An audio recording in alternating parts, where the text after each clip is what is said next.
To a maɓɓitan Binance ma to a wari a maɓɓiti, first ko haandi a annda kala exchange pat, kala crypto exchange pat to a waɗan woodi ko wiyete KYC. Ɗume on KYC? Hanjum know your customer. Bako ɓe waɗa approving ma dole on soti a waɗi presenting a holli ɓe ID card ma ko BVN ma waɗa registration be maajum, to ɓe annda moy on haa to a jooɗata. Hala ko waɗi ɓe watta banni bo ko shafi hala money laundering, hala waɗugo rikici, zamba, haa goɗɗo zamba goɗɗo, ngam ko goɗɗo zambi goɗɗo ɓe anndi to a woni, ɓe anndi ndaa ID card ma, ndaa information ma woni haa maɓɓe. To a wari a maɓɓiti hollete banni ɗo, sai a mema I am familiar with crypto. So to nasti ko a watta arande dole on a tabbitina aɗo mari national ID card ma, a mari ID card wuro mon je laɓɗum bo watay, sai a wara a maɓɓita be email ko phone number ma. To email on ma to a wari a memi email ɗo, a vindan mail ma tan x.com@gmail.com, a waɗa next ɓe herɓinte OTP. To phone number on bo a laari a vindan phone number wala country code wuro mon.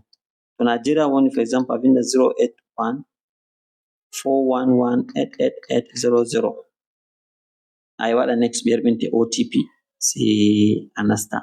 To a nasti ba metti ma dole on a waɗa KYC. A tabbitina ID card ma ɗo laaɓi watay, sai process mai saɗay, a nasta tan a waɗa KYC. To after a waɗi KYC ɓe waɗi approving ma. No a heftirta ɓe waɗi approving ma? To a wari a nasti sai a wara haa ɗo,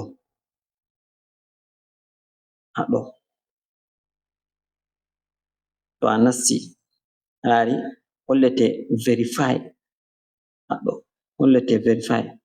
To holli ma verify ɗo, hanjum hollata ma to a waɗi verify, ɓe herɓinte mail ma ɓe yecca ma. To ɗo hanjum on ɓe wiyata Binance. Binance hanjum number one, hanjum number gotel haa crypto exchange duniya cak.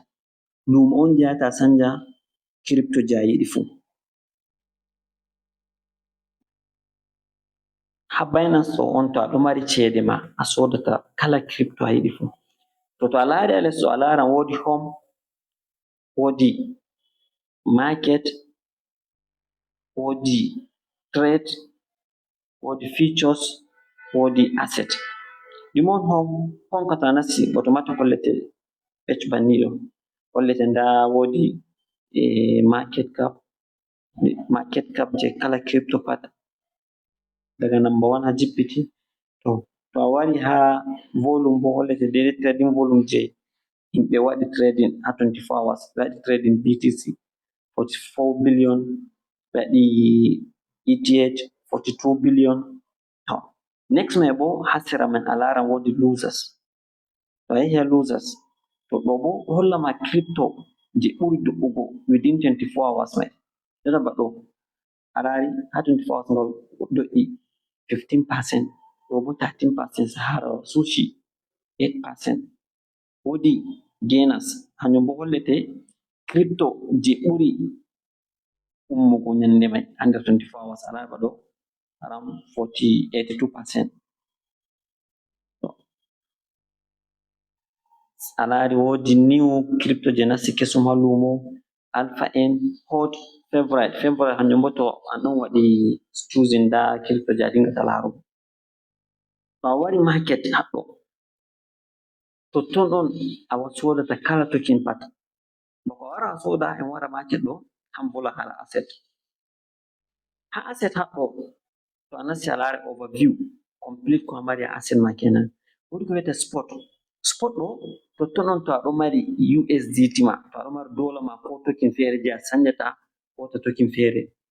To a sodi token ko ɓe yerɓin ma, to a sodi on ma hanjum haa P2P dole wonan haa fondi non.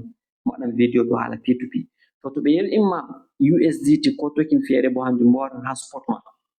To token ɗo haa spot totton a waɗata trading haa market. To a sodi haa P2P on ɗo haa fondi dole seto a wari a waɗi transfer. Transfer from fondi to spot wallet. No fama? To a soran bo to ɗo haa spot ma dole seto a wailiti, mi wiya waɗi trade profit, dole seto a wailiti from spot warta funding sai a sora, sai a waɗa transfer majum confirm sai a yaha P2P a sora. To a wari market haɗɗo, en wi'a woodi token a yiɗi sodugo, for example en wi'a ba a sodan TRX, Tron kenan, TRX. To a waɗi searching TRX o, kala token je ɗo hawri be TRX pat waddinte. Batta a laari TRX USDT, TRX USDC, ɗiɗo USDT be USDC ɗo hanjum ɓe ɗo wi'a ɗum stable token. En wara mi waɗan video complete dow majum, en hoddira jotta ba USDT TRX hanjum very popular je himɓe naftirta to waɗan trading. Jotta a nasti banni ha trade mai, a laari hollete woodi buy woodi sell, hanjum ɗo jotta a wawi analysis bako a wara a waɗa ɗum. A laari jotta to a waɗi a sodan on, en wi'a nda buy. To a wari buy ɗo hunde ɗiɗi fu as a beginner, arande to a fuɗɗan crypto mi jangintama, woodi ko wi'ata market, woodi ko wi'ata limit. Market hanjum en hoddira aɗo mari $100 ha nder wallet ma, amma $100 automatic to a memi buy ɗo sodinte je price je current price. Ɗume on current price jotta nda ɗum a laari hanjum on 0.3255. aɗo mema buy automatic sodinte, hollete bo haɗɗo foti a anda Tron noy ɓokkatama, sai a mema haɗɗo, sai a mema Tron. A laari hollete hokkete Tron 307 be 0.4. aɗo mema buy automatic sodinte Tron ɗo. To sona non bo aɗo mari Tron mon a yiɗi sorugo, sai a wara sell haɗɗo.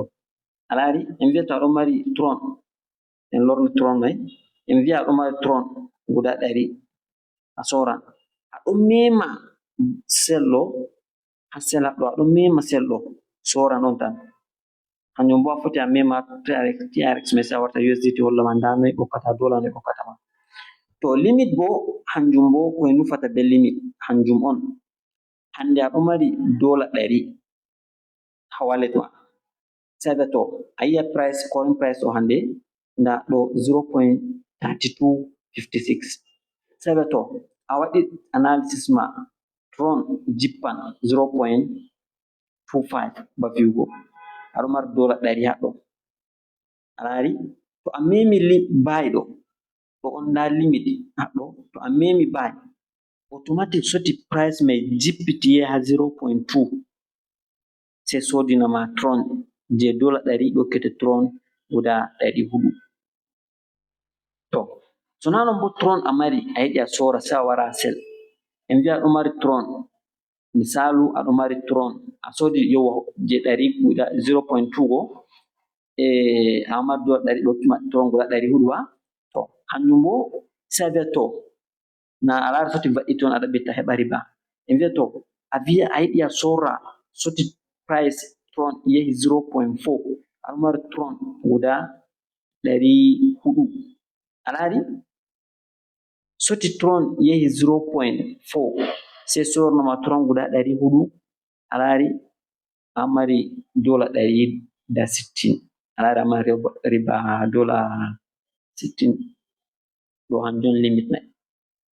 Hanjum a waɗan analysis ma on soti price yahi kaza sodinama, sona non bo soti price yahi kaza sorinama, hanjum on limit. Market bo to a waɗi automatic ha daidai price je woni totton mai sodinte on tan, ɗo hanjum on difference mai. To asset bo totton ɗon to aɗo mari, ba to vi asset daga inde mai, totton ɗon kala token a mari pat jerata ɗo jooɗi haɗo, alama mi mari BNB be USDT PP, to kala token a mari pat ha asset ma on joɗata. Kala token je a sodi ha P2P pat mi waɗan video hala P2P waran haɗɗo, P2P bo hanjum bo ɗo ha trade on. To a wari na nda P2P ha dow ɗo haɗɗo, mi waɗan video dow P2P next inchallah. To a sodi hunde ha P2P joɗai ha funding, dole on to a waɗai trading majum seto a waɗi transfer haɗɗo, a memi transfer from funding, to ɗo ha funding ma warta ha spot ma, funding wonan ha dow, spot wonan ha les, sai a mema adadu kulingal ko a mari, to dollar on ma haɗɗo on a memata a sanja, a mema a wi'a USDT, a sodi dollar kaza a yiɗi $100 hota spot, en fami. To a waɗi trading a heɓi riba bo ha spot ma bako a sora a foti a yerɓa ɗum haa fondin haa P2P ma sora. So naa non bo a yerɓan haa walet feere on, hanjum bo a waɗan sen haɗɗo, sey a yerɓa to oda walet. Miɗo wela en faami. Ɗo hanjum video a takaice dow Binance. To a laaran Bybit ɗo nanndi be Binance mai hanjum fuu pat hunde gootel on. To a nasti a laari woodi deposit hollete haɗɗo ɗo, to a woodi total dollar je a mari, hanjum fuu a laari woodi market haa les ɗo, sorry, back. To a laari haa les ɗo woodi home, woodi market mai, woodi trade, woodi earn, woodi asset, pat ɗo nanndi kan je Binance ɗo, ammaa nde haɗɗo features on. To a wari asset ɗo ba mecci mon hatto ɗo, hanjum fuu ba a laari ba je Binance ɗo hollete total asset ma je a mari on, ɗo tokinji ma je a mari haa walet ma. A laari woodi deposit, woodi withdraw, maɗan video dow mai pat inchallah. To hanjum fuu to a wari trade majum haa market ɗo, to aɗo mari a yiɗi a soora, a wara ɗo a holliti nda hanjum fuu ba exactly to mai, nda tokinji. To a nasti woodi buy majum, woodi sell, ba mo waɗi haa video Binance ɗo hanjum fuu on laari limit, woodi market, pat ɗo nanndi.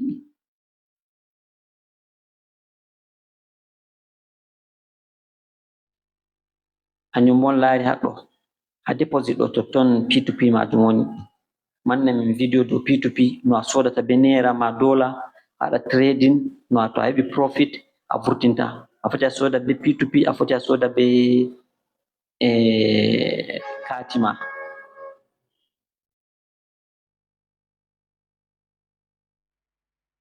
So lastly ni kala exchange pat dole on soti aɗo mari BVN ma to aɗo Nigeria. To aɗo wuro feere bo haa Nigeria fu a foti a naftira be kati ma je leddi, national ID card ma. A tabbitina ɗo laaɓi, a hosan yeeso majum be ɓaawo. To a nasti aɗo waɗa KYC mai saɗai sam, to aɗo mari ƴamɗe feere bo a wawan a volla min vallita ma.